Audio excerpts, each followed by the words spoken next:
ومنبري روضة من رياض الجنة ومنبري على حوضي. رواه البخاري ومسلم وغيرهما وفي حديث رسالة الوقاص عند البزار بسند. حضور اقدس صلی اللہ علیہ وسلم کے ارشاد ہے کہ جو جگہ میرے گھر یعنی میرے قبر اور میرے ممبر کے درمیان ہے وہ جنت کے باغوں میں سے ایک باغ ہے اور میرا ممبر میرے حوض پر ہے۔ حضور اقدس صلی اللہ علیہ وسلم کا ارشاد ہے کہ جو جگہ میرے گھر یعنی میری قبر اور میرے ممبر کے درمیان ہے وہ جنت کے باغوں میں سے ایک باغ ہے اور میرا ممبر میرے حوض پر ہے۔ فائدہ: اس حدیث شریف میں دو مضمون وارد ہیں۔ اول یہ کہ مسجد نبی کا وہ حصہ جو قبر اطہر اور ممبر شریف کے درمیان ہے وہ جنت کے باغوں میں سے ایک باغ ہے۔ یہ مشہور قول کے موافق ہے کہ میرے گھر سے مراد حضرت عائشہ رضی اللہ عنہ کا گھر ہے جس میں بعد میں حضور صلی اللہ علیہ وسلم کی قبر بنی۔ بعض علماء نے میرے گھر سے عام مراد لیا ہے یعنی تمام ازواج کے گھر، اور زوائد مسند میں ایک روایت سے اس کی تعریف کی ہے جس میں وارد ہوا ہے کہ ان گھروں کے اور ممبروں کے درمیان ایک باغ ہے جنت کے باغوں میں سے۔ اس صورت میں ازواج مطہرات کے جو مکانات ولید بن عبد الملک کے زمانے میں مسجد نبی میں داخل ہوئے ہیں وہ سارا حصہ روضہ ہی ہے۔ اس کے مطلب ہے علماء کے تین قول ہے۔ اول یہ کہ اللہ کی رحمتوں کے نازل ہونے میں یہ حصہ ایسا ہی ہے جیسا کہ جنت کا باغ ہو، کہ جس طرح وہاں ہر وقت اللہ جل شانہ کی رحمتیں نازل ہوتی رہتی ہے اس طرح یہاں بھی ہر وقت اللہ جل شانہ کی رحمتیں نازل ہوتی ہیں۔ جنت جو وہ اللہ کی رحمتوں کا مظہر ہے، رحمتوں کا مظہر ہے۔ ہر وقت جنت میں اللہ کی رحمتوں کا نزول ہوتا ہے۔ تو دنیا کے اندر جو آپ صلی اللہ علیہ وسلم کے ممبر اور آپ صلی اللہ علیہ وسلم کے قبر اطہر کے درمیان جو حصہ ہے یہ ایسا ہے کہ اس وقت 24 گھنٹے اللہ کی رحمتیں نازل ہو رہی ہوتی۔ اللہ سب کو اس میں جانا نصیب فرمائے۔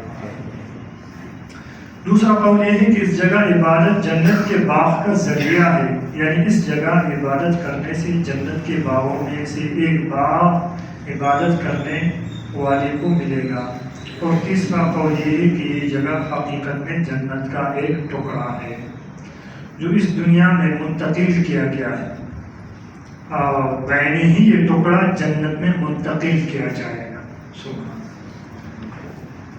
یہ کیا ہے؟ جنت کا ایک ٹکڑا اور جنت ہی سے آیا ہے اور قیامت کے بعد یہی ٹکڑا جنت میں۔ تو اللہ سے امید ہے کہ جس کو اللہ دنیا میں توفیق دے اس ٹکڑے میں داخل ہونے کا اللہ سے امید ہے اللہ کبھی نکالے گا نہیں، انشاءاللہ جنت میں اس ٹکڑے کے ساتھ ہوگا۔ بہت سے ساتھیوں کو یہ سعادت نصیب ہوئی، اللہ کا شکر ہے۔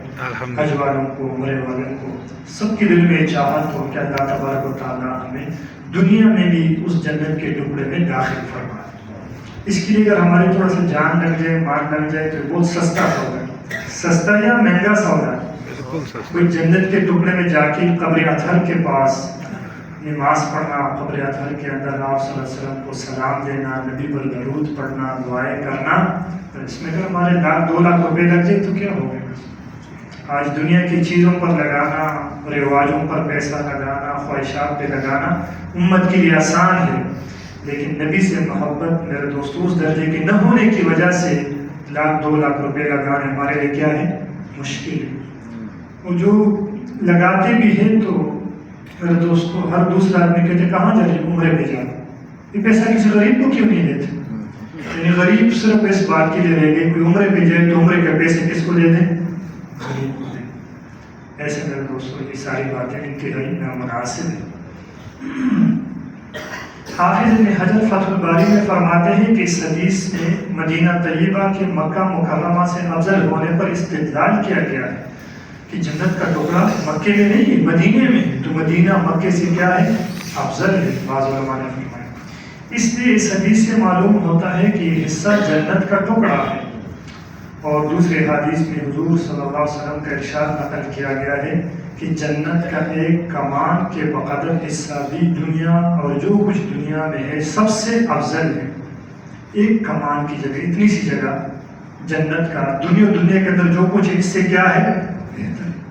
تو پھر اللہ نے مدینے میں روضے اور منبر کے درمیان تو بڑا حصہ ہے، جو حضرات ادھر گئے نماز پڑھی ان کو اس کا اندازہ ہے، بڑی جگہ ہے۔ اکثر علماء اس کو عام کہا ہے، وہ ہر جگہ کی مٹی کے متعلق ایسا ہی کہتے ہیں، اور اس کی وجہ یہ بتاتے ہیں کہ وطن کی مٹی کو مزاج سے مناسبت میں خاص ظاہر ہوتا ہے، جیسے کہ حافظ نے فتح الباری میں اس کو وضاحت سے نقل کیا ہے۔ اور بعض علماء نے اس کو مدینہ پاک کی مٹی کے ساتھ خاص بتایا ہے۔ علامہ قسطلانی رحمۃ اللہ علیہ مواہب لدینہ میں مدینہ پاک کی خصوصیت میں لکھا ہے کہ اس کا غبار جذام اور برس کی بھی خصوصیت سے شفا ہے۔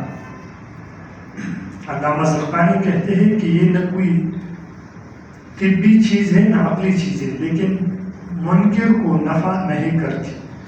علامہ زرقانی نے بعض لوگوں کے حالات میں بھی لکھے ہیں کہ جن کو برس کی بیماری تھی اور مدینہ پاک کی مٹی ملنے سے وہ اچھے ہو گئے۔ علامہ قسطلانی رحمۃ اللہ کہتے ہیں کہ بلکہ ہر مرض کے لیے شفا ہے، جو اپنی بیماریاں ختم کرنا چاہے وہ مدینے کا سفر جاری رکھے، ہر سال ہر مہینے۔ علامہ زرقانی نے لکھا ہے کہ حضور صلی اللہ علیہ وسلم ایک مرتبہ قبیلہ بنو الحارث کے پاس گئے، وہ لوگ بیمار تھے۔ حضور صلی اللہ علیہ وسلم نے فرمایا کیا حال ہے؟ کہنے لگے حضور ہم لوگ بخار میں مبتلا ہیں۔ حضور صلی اللہ علیہ وسلم نے فرمایا تمہارے پاس تو سعید موجود ہے، یہ مدینہ کے خاص جگہ کا نام ہے جو وادی بطحان میں ہے۔ انہوں نے عرض کیا کہ حضور صلی اللہ علیہ وسلم سعید کو کیا کرے؟ حضور صلی اللہ علیہ وسلم نے فرمایا اس کی مٹی لے کر پانی میں ڈال کر اس پر یہ پڑھ کر لعاب ڈالو، بسم اللہ تراب ارضنا بریق بعضنا شفاء لمریضنا باذن ربنا۔ ان حضرات نے اس کا استعمال کیا، اللہ کے فضل سے بخار جاتا رہا۔ اس قصے کے نقل کرنے والے راوی کہتے ہیں کہ لوگوں کی اس جگہ سے مٹی اٹھانے کی وجہ سے وہاں گڑھا بھی پڑ گیا، بہت سے لوگوں نے اس کا تجربہ کیا۔ علامہ سہوزی رحم اللہ کہتے ہیں کہ یہ جگہ اب تک بھی موجود ہے، لوگ اس کی مٹی بیماروں کے واسطے لاتے ہیں۔ حضرت ثابت بن قیس رضی اللہ عنہ حضور صلی اللہ علیہ وسلم کا ارشاد نقل کرتے ہیں کہ مدینے کا غبار کوڑ کی بیماری کے لیے شفا ہے۔ اس ناکارے کا مولانا شیخ زکریا رحمۃ اللہ فرماتے ہیں اس ناکارے کا تجربہ تو یہی تک ہے کہ مدینہ طیبہ کی مٹی اس دعا کے ساتھ تعاون کی گرگٹی تک کے لیے بھی نافع ہوتی ہے۔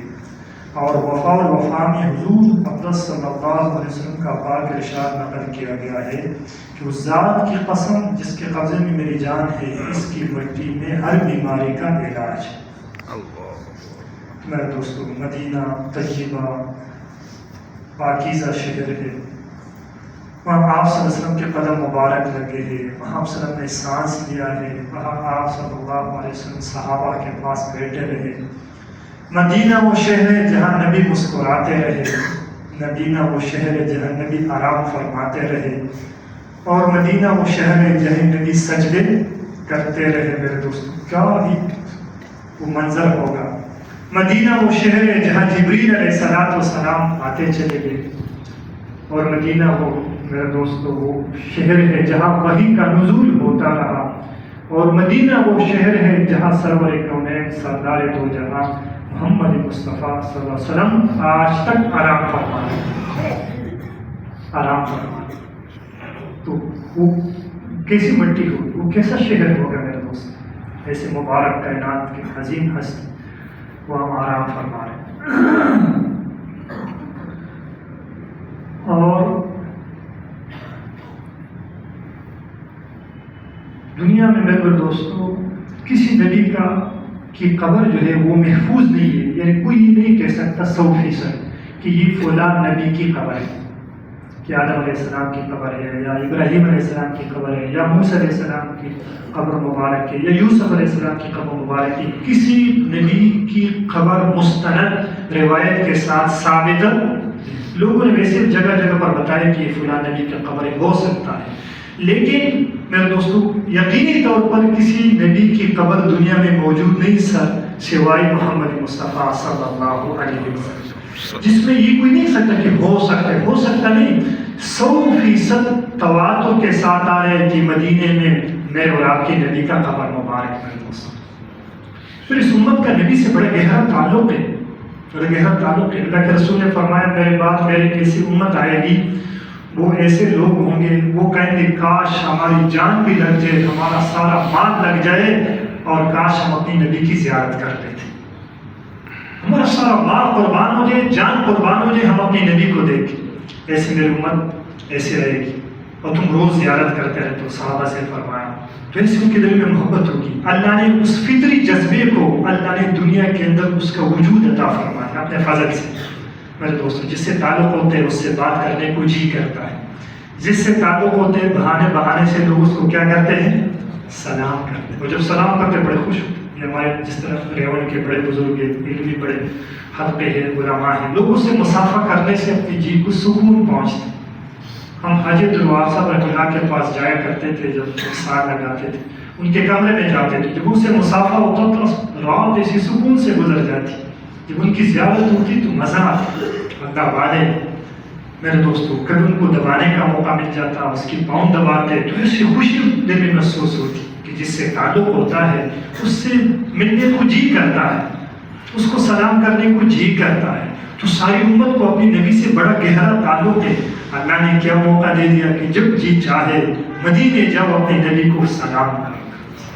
الصلاۃ والسلام علیک یا رسول اللہ، الصلاۃ والسلام علیک یا ابا بکر رضی اللہ عنہ، الصلاۃ والسلام علیک یا عمر بن الخطاب رضی اللہ عنہ۔ یہ آدمی سلام کرتا ہے۔ اور خوشی کی بات یہ میرے دوستو کہ آپ اللہ کے نبی نے فرمایا جب کوئی میرے قبر پر آ کر مجھے سلام کرتا ہے میں ان کو ان کا سلام کا جواب دیتا ہوں۔ آپ تصور کریں کہ آپ نبی کو سلام کریں السلام علیکم، اور نبی آپ کو کہہ رہے وعلیکم السلام ورحمۃ اللہ، کیا سعادت ہے، کیا خوشی ہے، کیا قسمت ہے میرے دوست۔ اتنی بڑی سعادت اللہ نے اس امت کو دی کہ اپنی نبی سے ملاقات ہو جاتی ہے، اپنی نبی کے روضے پر آتی جاتا ہے میرے دوستوں، نبی کی زیارت کرتا ہے۔ اس لیے علماء نے لکھا ہے، شیخ صاحب نے لکھا ہے زکریا رحمۃ اللہ نے، کہ کعبے کو دیکھنا ثواب ہے۔ کعبے کو دیکھنا کیا ہے؟ ثواب ہے۔ طواف کے دوران نہیں دیکھنا چاہیے، طواف کے دوران نیچے دیکھنا چاہیے، طواف کے علاوہ بھی بیٹھ کر کعبے کو دیکھتے رہے، وہاں نزول ہوتا ہے اللہ کا رحمتوں کا۔ اور لکھا ہے کہ مدینے کی سفر میں، مدینے کے قیام کے دوران بھی کوشش کرو جہاں بھی جاؤ، ہوٹل سے نکلتے ہی، مسجد سے نکلتے کہیں بھی بیٹھ جاؤ تو روض رسول کی بھی زیارت کرتے رہو، گنبد خضرا کی، اور یہ تصور کرو کہ اس کے اندر ہمارے پیارے نبی آرام فرما رہے۔ فرمائے گنبد خضرا کو مستقل دیکھنا اجر و ثواب ہے میرے دوست، نبی سے محبت میں اضافہ ہوتا ہے۔ اور میرے دوستو مدینہ پاک وہ شہر ہے کہ فرمایا کہ ایک روایت میں آتا ہے کہ انسان کو جس جہاں سے مٹی اٹھتی ہے پیدا ہوتا ہے وہی دفن ہو جاتا ہے، وہی کیا ہو جاتا ہے؟ دفن ہو جاتا ہے۔ تو میرے دوستو یہاں ایک تصور کر، ایک روایت میں آتا ہے، علماء نے اس کو لکھا ہے، گویا کہ حضور اکرم صلی اللہ علیہ وسلم کی مٹی بھی کہاں سے اٹھ گئی تھی؟ مدینے سے۔ اور میرے دوستوں صحابہ کی شان دیکھو، صحابہ کا مقام دیکھ لو کہ گویا کہ سیدنا ابو بکر، سیدنا عمر رضی اللہ عنہ، سیدنا عیسیٰ علیہ السلام اور محمد مصطفیٰ صلی اللہ علیہ وسلم کی مٹی کو اللہ نے ایک جگہ سے اٹھا کر حضرات کو پیدا فرمایا، اور یہ تینوں ادھر آرام فرما رہے ہیں۔ یہاں آپ صلی اللہ علیہ وسلم آرام فرما رہے ہیں، اس کے سینے کے قریب سیدنا ابو بکر صدیق، اس کے آگے سینے کے قریب سیدنا عمر فاروق رضی اللہ عنہ آرام فرما رہے۔ اور ایک روایت میں آتا ہے کہ آخر میں عیسیٰ علیہ السلام دوبارہ دنیا میں نزول کریں گے، دنیا میں آئیں گے، وفات ہو کر اللہ کے نبی کے روضے کے اندر ہی وہ دفن ہوں گے۔ کہ وہ پاکیزہ شہر ہے، اللہ تبارک ہم کو بعد میں زیارت نصیب فرما دے. اس کی شوق بھی رکھنا چاہیے اور اس کے لیے دوستوں کو دعائیں بھی کرنی چاہیے اور درود شریف کی کثرت بھی ہونی چاہیے اور کچھ سیرت کی کتابیں پڑھنی چاہیے. سارے انشاءاللہ کوشش کریں گے. اور ابھی سے میرے دوستوں مدینے کی محبت میں سنتوں کو زندہ کریں. کیا کر لیں؟ اللہ کے نبی کی سب سے زیادہ محبت اس سے ہے کہ کوئی نبی کی سنت زندہ کرتے ہیں. اللہ کے رسول قبر مبارک میں کیا ہوتے ہیں؟ خوش ہوتے ہیں. سارے انشاءاللہ کوشش کریں. الحمدللہ رب العالمین. الصلاۃ والسلام